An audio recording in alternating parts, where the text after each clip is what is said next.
What are some significant life lessons you've learned as an adult? Life can take a loved one at any time, so cherish those you love. Make time for family and friends, and tell people you love them often. Lesson 1. There are 3 types of friends. Friends for a reason, a season, and a lifetime. It's normal to lose touch with certain people, which doesn't make them any less unique to you and your life, and vice versa. Sometimes, people are, in the end, just meant to be part of cherished memories. Editing to include the poem this saying originated from because a few people have interpreted this saying in a rather pessimistic light.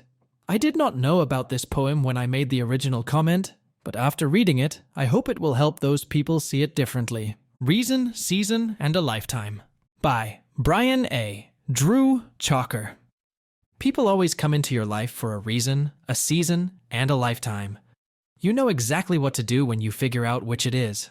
When someone is in your life for a reason, it is usually to meet a need you have expressed outwardly or inwardly. They have come to assist you through a difficulty, provide you with guidance and support, and aid you physically, emotionally, or even spiritually. They may seem like a godsend to you, and they are. They are there for a reason. You need them to be. Then, without any wrongdoing on your part or at an inconvenient time, this person will say or do something to bring the relationship to an end. Sometimes they die, and sometimes they just walk away. Sometimes they act up or out and force you to take a stand. We must realize that our needs have been met and our desires fulfilled. Their work is done. The prayer you sent up has been answered, and it is now time to move on. When people come into your life for a season, it is because your turn has come to share, grow, or learn. They may bring you an experience of peace or make you laugh. They may teach you something you have never done. They usually give you an unbelievable amount of joy. Believe it, it is real. But only for a season. And like spring turns to summer and summer to fall, the season eventually ends. Lifetime. Relationships teach you a lifetime of lessons. Those things you must build upon to have a solid emotional foundation. Your job is to accept the lesson, love the person, people, anyway, and use what you have learned in all other relationships and areas in your life. It is said that love is blind, but friendship is clairvoyant. Thank you for being part of my life. Lesson 3. No one is going to save you. You have to protect yourself. And you can put only so much effort into other people before you start being selfish and protecting yourself. Just this year, I took care of my dad for years, and he stole money from me. I helped my ex through a tough spot in her life at the expense of my mental health. She always told me how supportive she told her therapist and friends I was, then broke up with me for not being emotionally supportive enough. I felt like I was being a jerk, but I felt underpaid. So I leveraged a counteroffer to my employer, and it worked, and I got a significant raise. This year could have been better for me in my outlook on loyalty. Lesson 4. Don't drive when you are sleepy. I fell asleep driving after working the night shift. I was in a coma for 2 weeks and partially paralyzed. After 4 months in the hospital, I was medically retired from the US Army. Before the accident, I was in great shape and ran about 10 miles per day, training for a race. I have not been able to run since the accident. Lesson 5. Other people are blessed with motivation and self-discipline and make stuff happen. If you sit around long enough, the angel of self-discipline will float to you and bless you with the desire to do healthy, productive stuff that will benefit you in the short, mid, and long term. False. You have to get off your couch and do what you don't feel like doing right now. That's the lesson I had to learn. Lesson 6. I'm 35, and the harshest lesson I learned is that life sucks sometimes. You think you have everything figured out, but then something terrible happens, throwing your whole plan off track. It's essential to be flexible and not take things for granted, 'cause shit can hit the fan real quick, yo. Lesson 7. You're going to have regrets. Things you could have done better, things you should have earned, things you did that you didn't mean to do, things you didn't do that you wanted to do. Don't waste the present dwelling on the past. Use the regrets as lessons to change your decisions. Lesson 8. Recognize where you're putting your effort. Not every situation is a, if I just keep pressing forward, then someday all my hard work will be rewarded situation. Sometimes you realize you didn't get anything when it's over. Lesson 9. Stop being a people pleaser, because at the end of the day, you will hate yourself, even when others will love you. Lesson 10. Just because your friends are your friends doesn't mean your work ethic values align. Friends can still screw you over without doing so intentionally.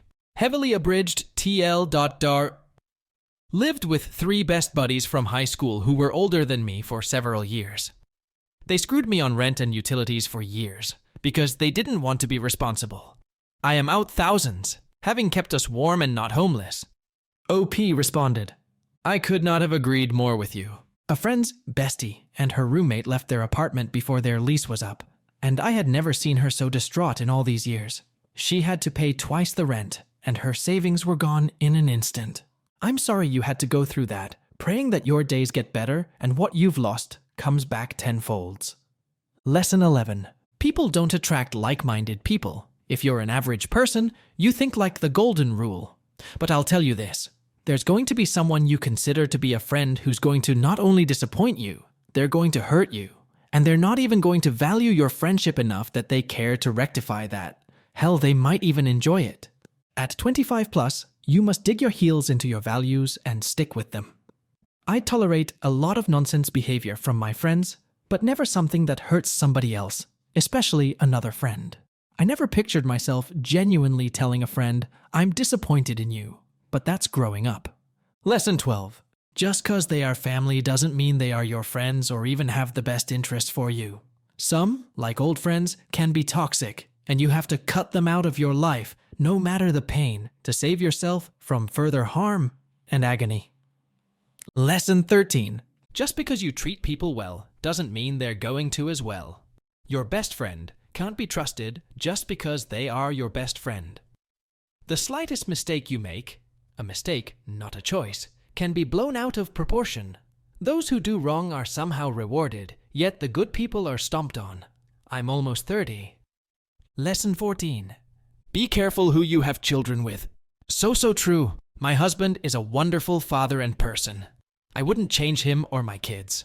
But wow, there was a lot of stuff that had never come up in our families before we had kids. My relationship with my MIL especially had to change because of her very outdated beliefs about child rearing drastically. On the first visit after my son was born, she told me I was holding him too much. It hasn't stopped since, from saying I should stop breastfeeding at 6 months because she did, which completely goes against the scientific evidence of at least a year if you can, to telling me I should give my kids a whack, although she didn't hit her kids. Lesson 15. I had a significant drinking problem and quit cold turkey at 30. I haven't drunk for 8 years now, and never will again. When I left, I thought I'd feel better. However, I slowly realized that alcohol was just a symptom of an underlying issue I had to resolve. I was still fat as hell and hated myself. I lost a bunch of weight by quitting drinking, but it only brought me to not as fat. Went to therapy. Huge help. I worked on improving daily habits like keeping my place tidy and getting chores done on a routine basis. Eventually, about 3 years ago, I started taking my diet seriously. I began incorporating exercise slowly. Then I continued to up the bar gradually until all of a sudden I wasn't fat anymore. I was trim and built. I even got a six-pack. WTF, where did this come from? I am so happy. All said and done, from my top weight when drinking to my goal weight, I lost 125 pounds. Keto and intense DDP yoga for anyone wondering. The one thing I'll say about addiction is you really can't quit until you're ready to leave. You have to hate the way things are. You have to ask yourself if you want to live or die. Choose to live and make your life what you used to envy others and feel guilty about.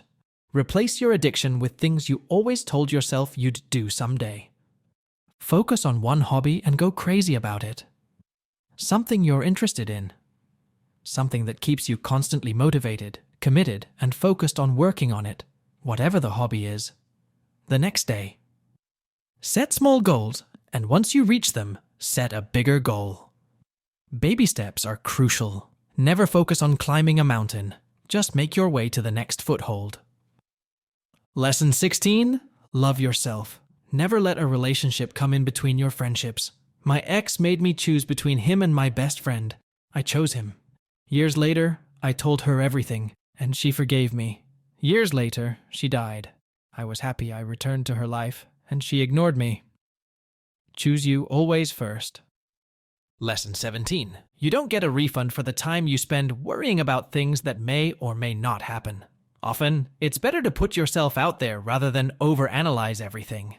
Hug the people you are close to, and more importantly, try to record them and their voices. I'd give anything to hear my dad's or my uncle's, Jonathan's and Jeremy's voices again. But also, don't dwell too much on the past. So long as you can breathe, it would be best to keep moving forward.